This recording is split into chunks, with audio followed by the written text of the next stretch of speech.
जहाँ चर्चा हेउथला ताहा हेला। बिजु जनता दल रे सामिल हेले सुजाता कार्तिकेयन।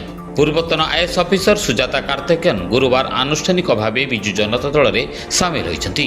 शंख भवन रे आयोजित एक स्वतंत्र कार्यक्रम रे दल सभापति नवीन पट्टनायक उपस्थिति रे से विजिट रे जोग दैछन्ति।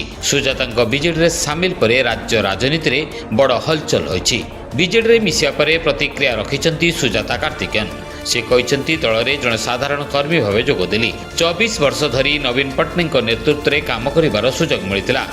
नेतृत्व में आज बिजु जनता दल में सामिल हो निष्ठार सह ओडिशावासी काम करी।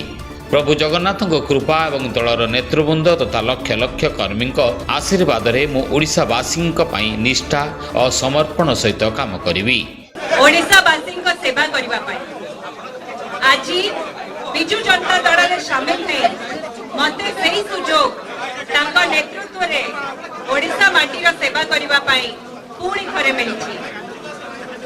प्रभु जगन्नाथंकर कृपा एवं दलर नेतृवृंद और लक्ष लक्ष कर्मींकर आशीर्वाद रे मो ओडिशावासी पई निष्ठा और समर्पण सहित काम करिबी। I will be leading the Biju Janata Dal in the next elections. I want to make that very clear. Bureau Report, Free to Speak.in